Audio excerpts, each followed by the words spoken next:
A new stadium deal has been proposed for the Jacksonville Jaguars. I'm excited about it, so let's discuss.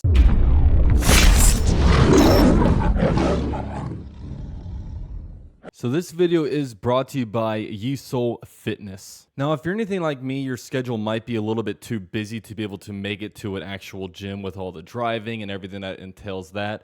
So you have to have your own personal gym in order to stay in your best physical health. And I know for myself, I have some free weights. I have myself an incline bench, but now this Yesoul Fitness bike has been the perfect addition to my personal gym to be able to get any kind of cardio workout in for myself. Now, the Yesoul Fitness bike also comes with an app so you can get all your different bicycle workouts to follow along with. Also, there's alternative workouts like yoga workouts, strength workouts, you can get a stretch in, and also cardio workouts. But if you want to do your own workout and not watch a video, you can pull up YouTube and maybe watch my videos, or you could even watch your favorite football game on it as well. No matter what you're doing, it's going to be able to track your stats for you right on the screen so you can always see what kind of workout you're getting. Now, the bike is as simple as just getting on and riding it. You don't need any kind of special shoes or anything to be able to work out with this bike. To me, really is the perfect alternative to Peloton. It's cheaper. The monthly subscription is cheaper, and you don't need any special shoes for it. Now, in an overview, you got a pretty comfortable seat here. Also, you have your foot pedals. You also need to connect it to a wall because the TV does need power. Here's what the wheel looks like when it does rotate. You also have a resistance for the wheel as well, which can be found right here. You can also adjust the seat as well as the handlebars to higher and lower them. Very, very sturdy handlebar, and also a 360 rotating screen so you can really watch it from any different angle. Now, if you guys are interested in upgrading your workout experience, I do have a $100 discount for you right down below. Thank you, Yesoul Fitness, for the collaboration.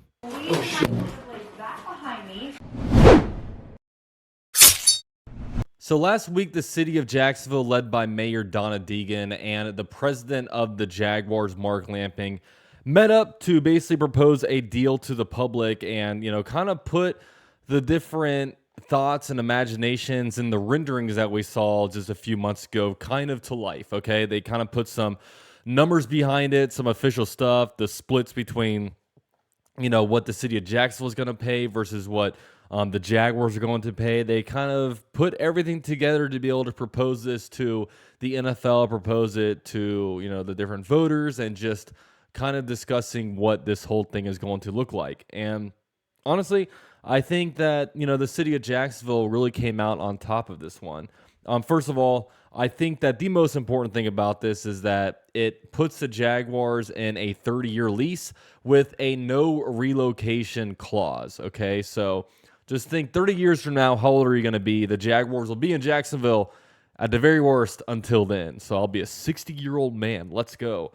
So that's really, really cool to see, especially with, just all the years where we've been threatened about, okay, are the Jaguars moving to London? Are the Jaguars the next team to go to LA? Oh, wait, LA has two teams. Are they going to be a team to go to Vegas? Oh, wait, Vegas already has a team out there.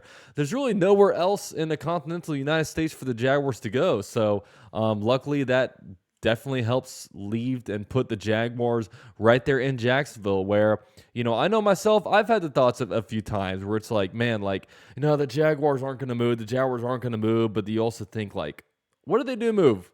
What the heck am I going to do? I know I've had that scary thought. I mean, I thought to myself, maybe I would continue to be like a fan just because it'd be hard for me to all of a sudden say, you know what?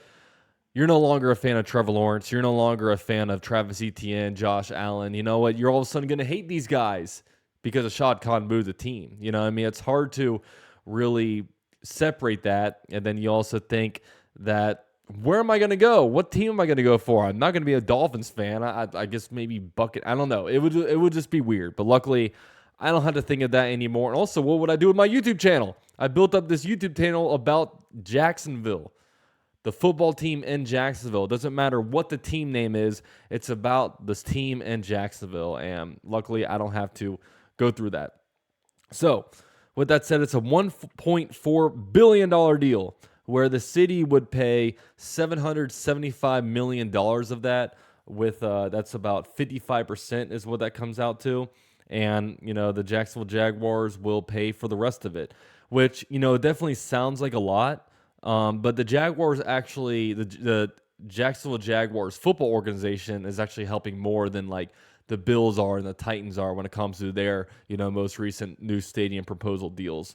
So, you ask, why doesn't the team pay more? It's the there's an old, question about it. And I know a lot of people that don't know a lot about just the finances of it all. And I'll be quite frank, I don't really know a lot about it. They're like, oh, Shad Khan owns a team. He's a billionaire. Why is he not paying more of it? Well, first of all, he doesn't, you don't own the stadium, okay? The city owns the stadium. So it's not really smart. So he's not really going to own the land. So it doesn't make any sense for him to really just outright buy the stadium. But with that said, apparently if there was a 50-50 split, NFL owners wouldn't approve it. I don't really know why, but you need 75% of owners to approve these deals. And apparently if it's a 50-50 split, NFL owners wouldn't approve it, but if it's a 55-45 split, NFL owners would approve it. So that's kind of interesting. And if it does come into the situation where the costs roll over and they cost more than $1.4 billion, then the Jacksonville Jaguars will cover any costs that go over that. And we all know budgets are hard to fit. Very rarely are you under budget. Usually you go over budget. Okay, so that might be a situation the Jaguars come into. So when you compare the splits, the city of Jacksonville is going to pay for 55% of it. And when you compare that to Nashville, they're paying 60% of it. And when you compare it to Buffalo, they're paying for 61% of it. Now, apparently in those states, though, you are actually able to get help from the actual state. But in Florida, they don't really subsidize for stadium stuff like this. So it is solely on the city of Jacksonville in this kind of situation. So the big thing is construction.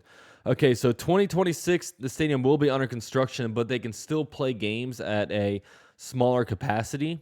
I think it was somewhere around 40,000, but don't quote me on that. But in 2027, the Jaguars will be forced out of Jacksonville to play somewhere else. Now, I know when this whole stadium thing first got brought up, it freaked me out because it said the Jaguars are going to be out of Jacksonville for 2 years, which for me, that's unacceptable. Like, I don't mind 1 year out of Jacksonville. That's fine. But 2 whole entire years, that is a long time for the Jacksonville Jaguars to not play in Jacksonville. Okay, so being out of Jacksonville for 1 year, that is completely fine. That's been done around the NFL for a lot of different teams when this kind of thing goes on. So perfectly fine with that. Now, where are they going to play? Right now, it's between University of Florida versus Orlando when it comes to where they're going to play. Now, there's definitely pros and cons of each, but I think the biggest pro is that, when you're talking about how the Jaguars stay in Jacksonville, okay, it comes very complicated because it's like, okay, they could play at like UNF or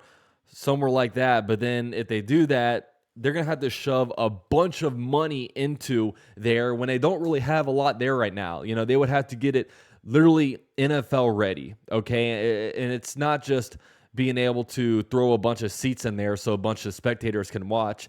It actually literally involves like having a home and away locker room to where that's up to NFL standards. It includes being able to like have media people be able to go there and enjoy their time. They're up in the boxes. You need to have proper places for the cameras to go and just parking. There's just so much that goes into it where, and when it comes to $1.4 billion, the Jaguars are going to have to pretty much add more to that. Okay. There's already all this money there, but when you compare that to Orlando versus UF, these two places are going to pour money into it because they want the Jaguars to play there, okay? So it is either the Jaguars go out of Jacksonville, not have to pay all this money out of pocket for just a temporary place to play for a year.